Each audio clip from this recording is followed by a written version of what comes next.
Friends, आप palazzo सिल तो लेते हो, पर क्या आपके साथ भी ऐसा होता है कि प्लाज़ो पहनने पर वो इनर लेग की तरफ से ऊपर चढ़ने लगता है या फिर क्रॉच एरिया से टाइट हो जाता है?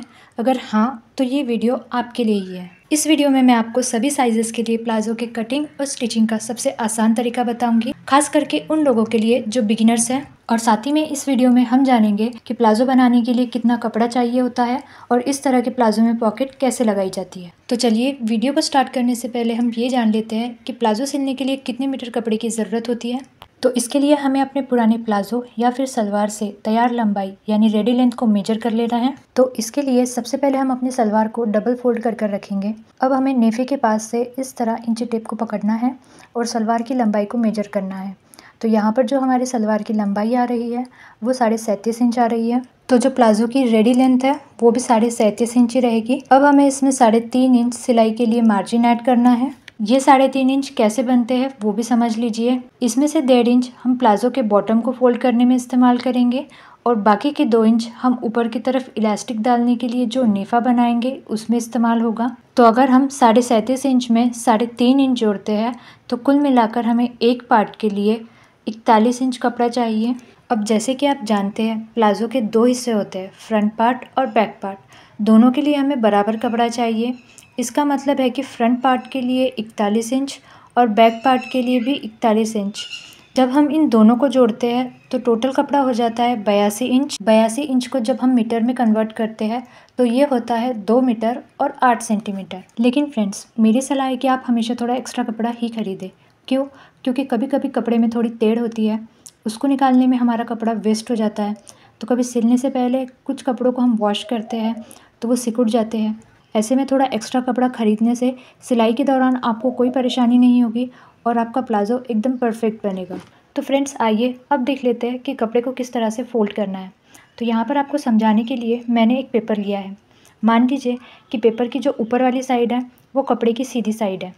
आपको भी कपड़े को इसी तरह से सीधी साइड ऊपर की तरफ रखते हुए बिछा लेना है। और ये हमारे फैब्रिक की लंबाई है और ये चौड़ाई है।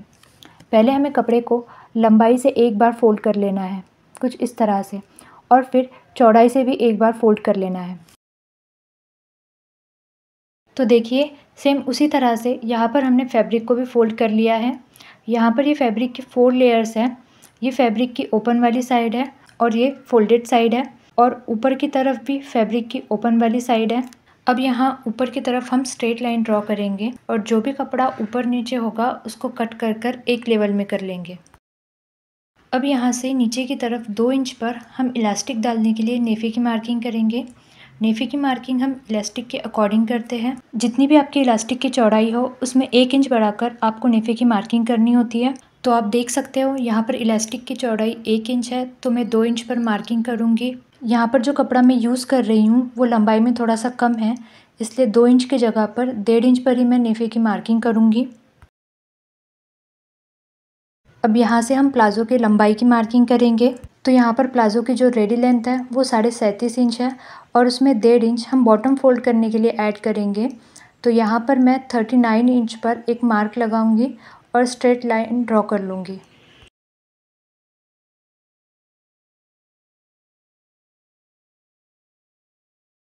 अब यहाँ पर हमें कमर का निशान लगाना है। तो इसके लिए जो भी हमारा हिप साइज़ होगा उसका चौथा भाग लेना है और उसमें 3.5 इंच लूजिंग ऐड करनी है। तो यहाँ पर जो हिप साइज़ है वो 40 इंच है। 40 इंच का चौथा भाग हो जाएगा 10 इंच प्लस उसमें 3.5 इंच लूजिंग ऐड करेंगे तो वो हो जाएगा 13.5 इंच। तो यहाँ पर हम कमर लेंगे 13.5 इंच। अब यहाँ से नीचे की तरफ हम आसन के लिए निशान लगाएंगे। तो आसन के लिए हमें हिप का चौथा भाग प्लस 3 इंच लूजिंग लेना है। तो हिप है 40 इंच, उसको 4 से डिवाइड करेंगे तो वो आ जाता है 10 इंच, प्लस 3 इंच लूजिंग लेंगे तो वो आ जाता है 13 इंच। तो यहाँ पर हम आसन लेंगे 13 इंच।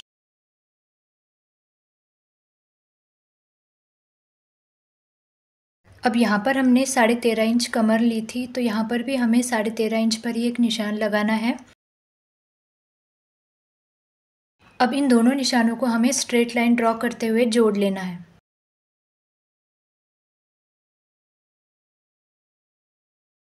अब यहाँ से आगे की तरफ 3 इंच पर हमें निशान लगाना है।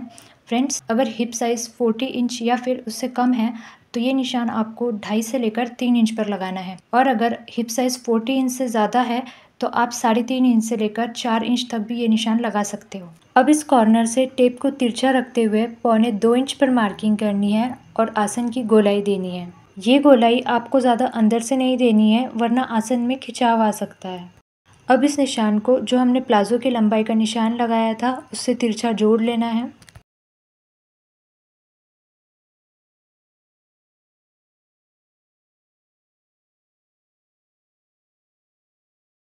अब यहाँ से हमें प्लाजो की लंबाई को मेजर करना है, तो ये 40.5 इंच आ रही है। अब हमें सेम ओपन वाली साइड पर भी टेप को तिरछा रखते हुए 40.5 इंच पर निशान लगाना है। जैसे कि आप देख सकते हो, जो हमने प्लाजो की लंबाई का निशान लगाया था वहीं पर हमारी 40.5 इंच लंबाई आ रही है।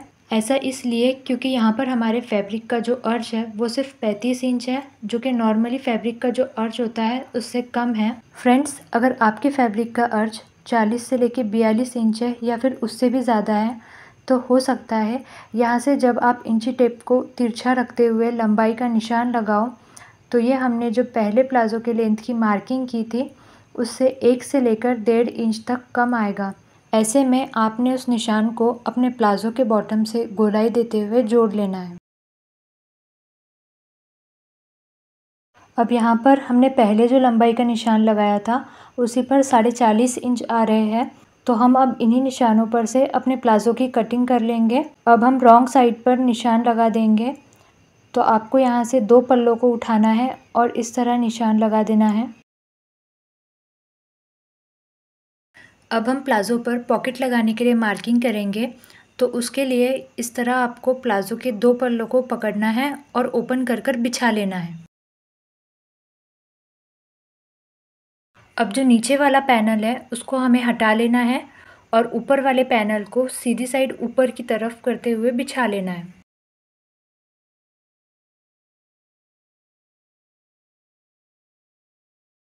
फ्रेंड्स, प्लाजो के सेंटर में आपको एक क्रीज नज़र आ रही होगी। ये हमारे प्लाजो की साइड क्रीज है जहाँ पर हम पॉकेट अटैच करते हैं, तो इसको हमने चॉक से डार्क कर लेना है। अब देखिए, यहाँ पर मैं 1 इंच चौड़ा इलास्टिक यूज़ कर रही हूँ, तो उससे डबल यानी 2 इंच पर मैं यहाँ एक निशान लगाऊंगी। सेम निशान आपको रॉन्ग साइड पर भी लगाना है और स्ट्रेट लाइन ड्रॉ कर लेनी है।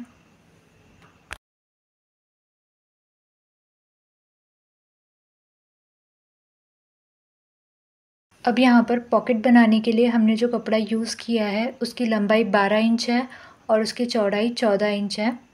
अब आपको पॉकेट को उल्टा कर कर रखना है और यहाँ सेंटर में एक लाइन ड्रॉ कर लेनी है।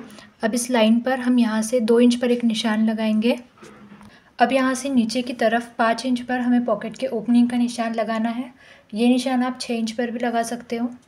अब इसके बाद आपको यहाँ पर एक बॉक्स ड्रॉ कर लेना है और इस बॉक्स की जो चौड़ाई है वो आधा इंच है। अब हमें अपने पॉकेट को प्लाजो पर जो हमने 2 इंच पर निशान लगाया था उससे मिलाते हुए रखना है। अब यहाँ पर आपको एक और बात का ध्यान रखना है, जो हमने पॉकेट पर सेंटर में लाइन ड्रॉ की थी उसको और जो प्लाजो की साइड क्रीज है उन दोनों को भी यहाँ पर मिलाते हुए रखना है। अब दोनों फैब्रिक को मिलाते हुए आपको यहाँ पर पिंस लगा लेनी है और इसके बाद ये जो बॉक्स है इस पर आपको डबल सिलाई लगानी है। तो देखिए, यहाँ पर हमने जो बॉक्स बनाया था उस पर सिलाई लगा ली है। अब इस बॉक्स के सेंटर में हमें इस तरह से छोटा सा कट लगाना है और सेंटर से इस तरह फैब्रिक को कट कर लेना है और जो कॉर्नर्स है वहाँ पर भी हमें तिरछे कट लगा लेने हैं।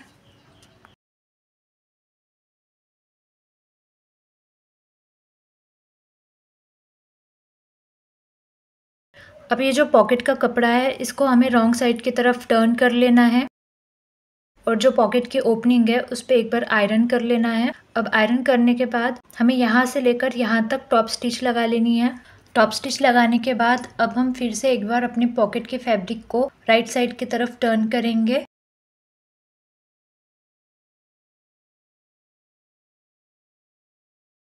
और यहाँ से यहाँ तक सिलाई लगाते हुए पॉकेट को पैक कर लेंगे। अब पॉकेट पर सिलाई लगाकर पैक करने के बाद इसको हमें बैक साइड की तरफ पलट लेना है।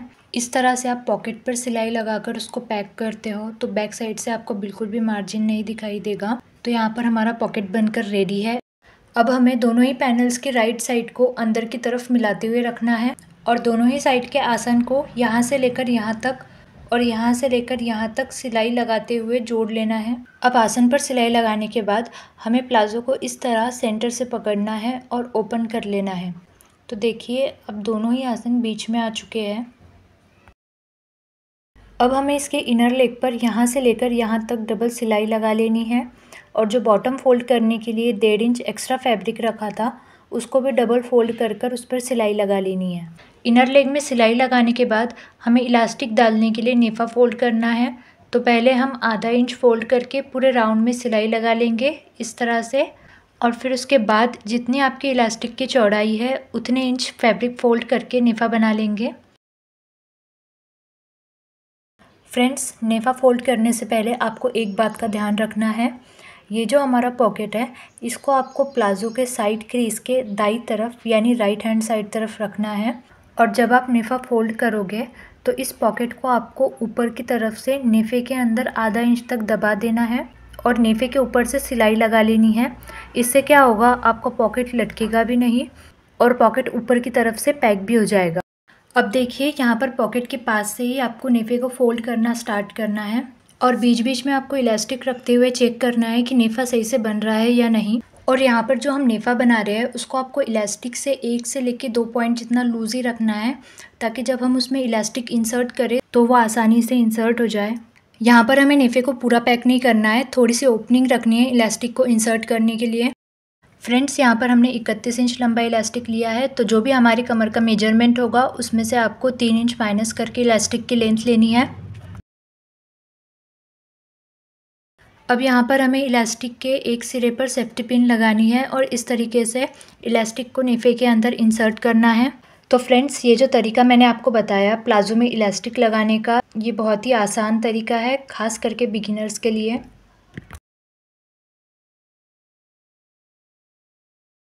अब यहाँ पर हमें इलास्टिक को ओवरलैप करते हुए उस पर 4 से 5 सिलाई लगा लेनी है। अब जो हमने नेफे में ओपनिंग रखी थी उसको भी सिलाई लगाकर पैक कर लेना है। अब यहाँ पर हम इलास्टिक को 2 से 3 बार खींचेंगे और जो सारी गैदरिंग्स है उनको इलास्टिक में इक्वली फैला लेंगे। अब हमें इलास्टिक और फैब्रिक दोनों को साथ में खींचते हुए इसके सेंटर में एक सिलाई लगानी है। इससे क्या होगा, हमारा इलास्टिक नेफे में पलटेगा नहीं। आप चाहो तो यहाँ पर इक्वल दूरी पर 2 सिलाई भी लगा सकते हो, इससे हमारे प्लाज़ो की लुक बिल्कुल रेडीमेड जैसी आएगी। अगर आपने वीडियो को यहाँ तक देख लिया है तो कॉन्ग्रेचुलेशंस, आपने पहनने में बहुत ही कंफर्टेबल और परफेक्ट तरीके से प्लाज़ो बनाना सीख लिया है। अगर आपको ये वीडियो अच्छी लगी हो तो इस वीडियो को लाइक करें, अपने दोस्तों के साथ शेयर करें और ऐसी और भी वीडियो देखने के लिए हमारे चैनल को सब्सक्राइब करना ना भूलें। Thank you for watching.